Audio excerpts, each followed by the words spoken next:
Okay, let's dive right into this explainer.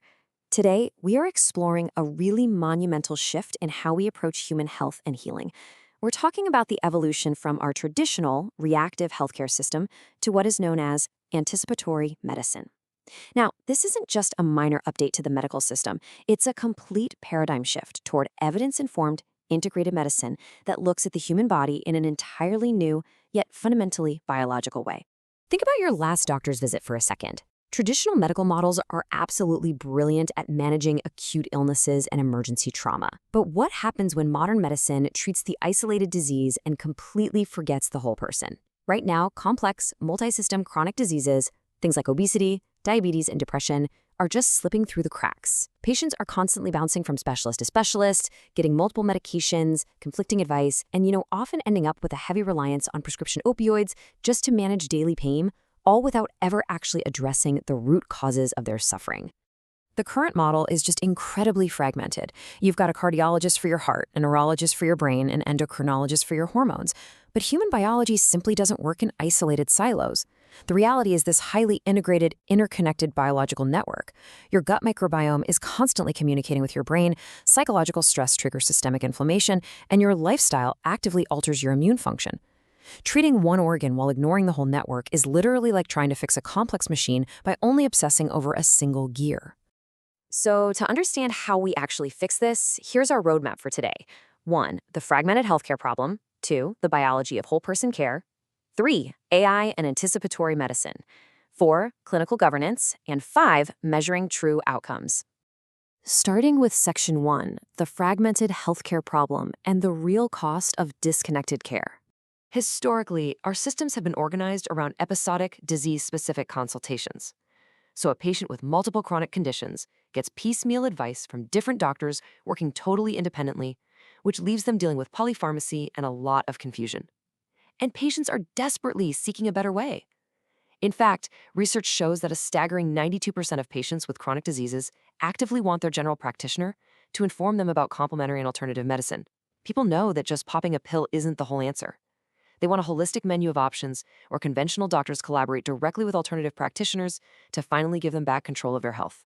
Which brings us to a pretty stark contrast. The old reactive biomedical approach waits for a crisis. It's episodic, heavily focused on single diseases, and often dangerously reliant on opioids for chronic pain management. The new integrated approach, however, is continuous, proactive, and treats the whole person. By combining the life-saving precision of modern medicine with evidence-informed complementary therapies like yoga, mindfulness, and structured nutrition, we can actively build physiological resilience instead of just playing whack-a-mole with symptoms. Let's move to Section 2 and see how this builds into the biology of whole person care, which is absolutely grounded in hard science. Now, a really common misconception is that integrated care is somehow anti-science, but it's actually grounded in hard systems biology, specifically a concept called epigenetic regulation. We used to think our genetics were just our strict, unchangeable destiny, but modern research proves that our genes interact continuously with our environment.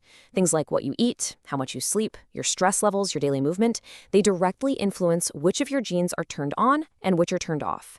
You actually have incredible active influence over your biological destiny. This means we have to fundamentally change our vocabulary.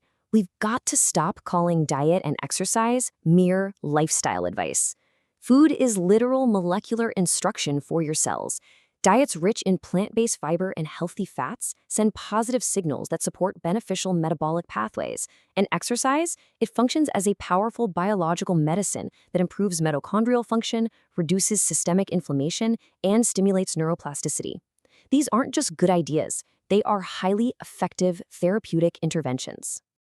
All right, Section 3, AI and Anticipatory Medicine, or how we go about predicting your health. Human physiology is dynamic, but conventional checkups only give us these isolated once-a-year snapshots. Today, using wearable sensors, remote monitoring, and telemedicine, artificial intelligence establishes a highly personalized baseline for your body. It continuously tracks early warning digital biomarkers, subtle sleep disturbances, declining physical activity, minor arrhythmias, or elevated stress hormones. It flags these tiny deviations months or even years before they escalate into a severe clinical disease requiring hospital admission. AI can even facilitate personalized behavioral coaching to course correct early. Professor Rajiv Gupta really hits the nail on the head here when he says, the objective is not simply to manage illness, but to maintain people safely on healthy trajectories throughout life. artificial intelligence empowers this exact vision. By analyzing longitudinal outcome data and spotting underlying imbalances early, healthcare teams can trigger highly personalized interventions, like targeted nutrition or stress reduction, to restore your health well before a disease can fully establish itself. Which brings us to a very important topic in Section 4, clinical governance and safety, the guardrails of integration. Because, let's be honest, bringing together conventional medicine and complementary therapies requires absolute precision and safety. To orchestrate this complex care safely, the integrated model relies on community health navigators. Think of them as the air traffic controllers of patient care. They evaluate your biological risks and use clear referral pathways to guide you to the most appropriate, fully credentialed practitioners, ensuring everyone is communicating flawlessly through shared electronic health records. And to protect patients, every practitioner in this ecosystem undergoes intense cross-disciplinary training specifically for red flag recognition. This means a complementary practitioner is trained to spot acute or worsening conditions and immediately escalate the patient back to conventional hospital care. Crucially, they're also trained in pharmacology to detect dangerous herb-drug interactions. This requires a ton of attention, especially for patients taking things like anticoagulants, immunosuppressants, chemotherapy, anti-epileptic drugs, or any medications with narrow therapeutic indices.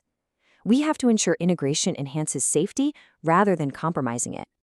Holding this entire ecosystem together is a rigorous 5-step clinical governance cycle: assessing needs, developing evidence-informed pathways, implementing care with those credentialed practitioners, continuously monitoring for safety and adverse effects, and regularly auditing performance.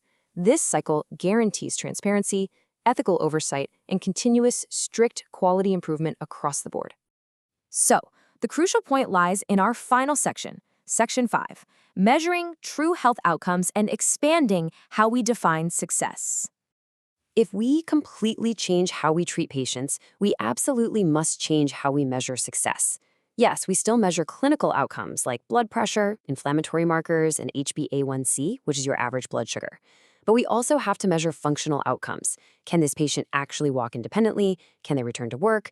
We measure psychological outcomes like anxiety, resilience, and depression. And critically, we measure health economic outcomes.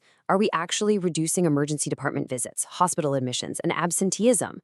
That multidimensional assessment is the true measure of a sustainable healthcare system. To summarize what we've covered today, combining network biology, continuous AI monitoring, strict clinical governance, and whole-person care isn't just some alternative way of doing things. It's the ultimate synthesis of ancient wellness wisdom and modern precision science. Integrated medicine represents the next logical, evidence-based stage of our scientific medical evolution. This entirely shifts the goal from merely adding years to your life to adding vibrant life and independence to those years. So I'll leave you with this to think about as you navigate your own wellness journey. Will your future healthcare just treat your disease, or will it finally treat you? Thank you so much for joining me on this explainer, and I'll see you next time.